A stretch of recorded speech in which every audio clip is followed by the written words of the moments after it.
There's a place He comes to me. Though I'm blind, He helps me see. Though I see dimly in this place, one day I'll see Him face to face. This is Kurt Kaikkonen, pastor of Calvary Chapel, Waterford, at your neighborhood church. Today on Face to Face, we'll be in the book of Exodus. So grab your Bibles and let's get started. If you want to hear this complete message in its entirety, go to yourneighborhoodchurch.com, where you can download Your Neighborhood Church app at the App Store. And so the next time where we read that Moses, he strikes this rock the second time, we see that what Moses is doing, Moses is breaking this word picture that God was creating about Jesus' crucifixion, because that rock was only supposed to be struck one time. And what this did is this cost Moses his trip to the Holy Land, where Moses, he wasn't allowed to bring Israel into the promised land of Canaan. And that was something Moses really wanted to do. He really wanted to see the promised land. But God, he wouldn't listen to Moses in this, because this symbol was too important. All right, so now just coming back to our passage, I look at myself and I kind of would like to identify myself with Moses here, this person who's someone that's being really faithful to God. But if I were to be honest with myself, I probably would have to really find myself identifying with the children of Israel here, because they're having a real difficult time in learning how to trust God and just following Him. Because what we see here is that same rock that was struck to give them water, what we would say to give them life, God had done that when they were acting like enemies to God, while they were still being complainers. And that's exactly when Jesus died for us. He died for us when we were still enemies, that we were still sinners. Jesus, He never died for the righteous, but He died for us complainers who have a really hard time following Him. And so what you see here is that you see that God really loves this people, Israel, even though they're in the wrong here. And so they get no rebuke. And the reason is because God knew they were thirsty, and God knew that they had needs, and He wanted to fulfill their needs. And so now Moses, he changed the name of this place from Rephidim, which is resting places, and he calls it Massah and Meribah, which means testing and complaint, or it could mean a quarrelsome trial.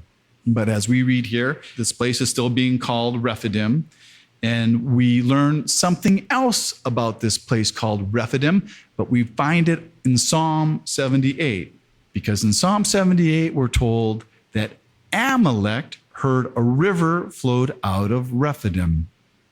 And so now in this place called Resting Places that had no water, now it has this river flowing from it. And in the wilderness, there's not much water.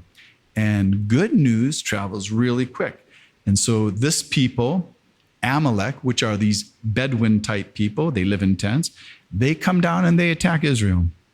And the Amalekites, they were also descendants of Abraham. They were from Jacob's twin brother, Esau. And Amalek, he was actually the grandson of Esau. But Esau in the Bible, in the book of Hebrews, is called a profane person. And in Greek, that word profane means threshold. But in Latin, that word used for profane means outside the temple, which means he was unholy, or which also means common. So basically, profane means that he's godless. And so that means he lived a godless life. He lived for fleshy things. He despised spiritual things. And if you remember, the birthright that he should have had from Abraham and Isaac, he didn't care about. All he was interested with was the physical stuff, the physical double portion of the inheritance. And so Esau's descendants, including Amalek, they all hated Jacob's descendants, Israel. And so now these families, They haven't really been around each other or seen each other for this whole 430 years because of Israel's captivity in Egypt. And the Amalekites were probably aware that this land of Canaan was promised to Esau's twin brother Jacob, Israel. And we're not told this here. We're like right here, it just looks like there's this attack from this opposing army, from this opposing nation or people. But this was a very sneaky attack on Israel. And we're told about this attack in Deuteronomy 25:17, where it says, Amalek didn't attack Israel head on, but Deuteronomy records, it says, remember what Amalek did to you on the way when you were coming out of Egypt, and how he met you on the way and attacked your rear ranks at the stragglers at your rear when you were tired and weakly and did not fear God. And so it's telling us here that Amalek, what they did is they attacked the feeble people. They attacked all the people that were having trouble catching up. So that means the young and the old. And you have to see here that this attack came right after God had blessed Israel. And he had given them that great blessing of all this abundant water. And what you need to learn here is that that's often when the enemy will attack us, after we've received this great blessing from God. All right, so now we have this first encounter with war, but this is not war with the Egyptians that they couldn't handle, but this is a group of nomadic tribes from Amalek. But even though it's not a war against the Egyptians, you have to remember, these people aren't warriors. These people are slaves. They've never fought anyone.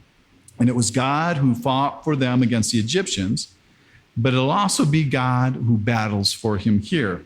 But now God is going to train Israel to fight their own enemies. And then we come to this first mention of Joshua in the Bible. And Joshua, he'll be mentioned over 200 times in the Bible. And Joshua, he's also the same one who will become the leader over Israel after Moses. And he's the one that'll actually lead Israel into the promised land. But right here, Joshua, he's just a willing servant to Moses. And so this Joshua, he was one of these people that were born a slave in Egypt, and his name was Hoshea. And Hoshea actually means salvation. But then Moses, he changed his name, and he changed his name from Hoshea to Joshua, which means Jehovah is salvation. And Jehovah is actually the Hebrew name for Jesus. Jesus is just the Greek translation of the name Joshua. So Jesus was called Joshua or Yeshua. And so this Joshua, this one person, he's the one guy who's willingly following Moses. And so Moses asked him to choose some men to go and fight Amalek. And this is all going to happen tomorrow morning. And God could have fought Amalek without any help from Joshua, just like he fought the Egyptians without any help from Israel. But things are changing. These people are growing. This may have been a nation of slaves when they entered into the wilderness, but they will become this strong fighting nation by the time they enter the promised land. But it's still going to be God fighting their battles. They're still going to have to trust God to fight these battles, even though they're now doing the actual physical fighting. And the people of Israel, they all get to see how this works. And somehow this kind of just reminds me of a football game. It's because you got all the players down there in the field, and you got the coach up there in the bleachers, and the owners up in the owner's box. And you see now Joshua, he's thrown together this team, this ragtag bunch of slaves, the underdogs to act as soldiers. We're all going out there to fight without the proper equipment, because these guys, they don't have any weapons. And if they do, they don't have very many. And so you got the home team here, the Amalekites, who are these seasoned bunch of warriors. And then you have all the other people of Israel, the women and the children, those that are too old or too young to fight. They're all sitting there and they're watching from the sidelines, where they can see the players on the field, but they can also see Moses up there on the hillside lifting up his hands. And the raising of one's hands was the position of prayer back in these days. And he's holding his staff and he's holding it in surrender to God.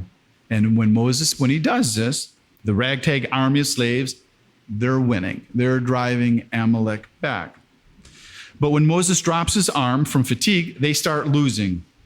And Moses, he didn't drop his arms because he was too old or he was too weak, because the Bible tells us that he wasn't. We're told that Moses never lost his strength all the way up to his death. But prayer is hard work, and you can only lift your hands up for so long. And this battle is lasting all day, because we're told it lasts to the setting of the sun. And Amalek here, they're not going to give up easy. They want all of Israel's stuff. They want all the stuff that Israel took from the Egyptians, along with their herds and their cattle, and they want this new river of water. And you can almost hear this crowd shouting when they're winning, going, yeah, yeah, yeah. And when moaning, when they're losing, oh, oh, oh. So the people are just like a bunch of cheerleaders on the side. And then you have Aaron, who's Moses' brother, and you have Hur, who's Moses' friend, and they're running up the hillside to help Moses. And Josephus, the Jewish historian, he tells us that Hur was Miriam's husband, but there is actually no biblical evidence for that, but that's what people had believed, the Jewish people, from their traditions.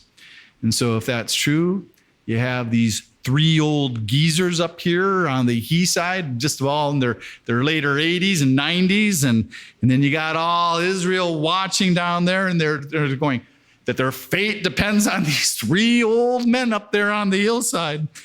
And so Aaron and Hur, they start to hold up Moses' hands for him. And the thing is, they can't take his place, but they can support him. And so what they do is they roll a rock over so he can sit down. And so they can hold his hands up in prayer. And that's exactly what we can do for others.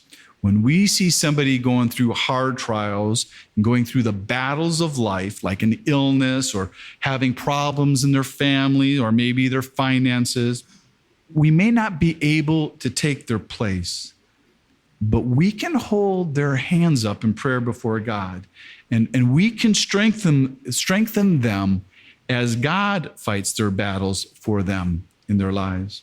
Because in life, we get weary too. And like Moses, so we have to go around and we need to support each other in these battles that we have from our enemies. And prayer and praying for each other, which is called intercessory prayer, it's hard work. And I don't know about you, but after about 5 minutes, the battle can just be trying to stay awake. And so now these guys, they win this first battle, and they don't have this big homecoming dance, and they don't make some kind of trophy or monument or memorial. They're not bragging about how great their army is and how they can take on anybody. But Moses, he goes and he builds an altar, and he gave all the glory to God. You've been listening to Face to Face. Face to Face on this radio station has been provided by Your Neighborhood Church. If you want to help support Face to Face and put this program on other stations just like yours, you can contact us at yourneighborhoodchurch.com or write Your Neighborhood Church, P.O. Box 500, Romeo, Michigan 48065. There's a place he comes to me.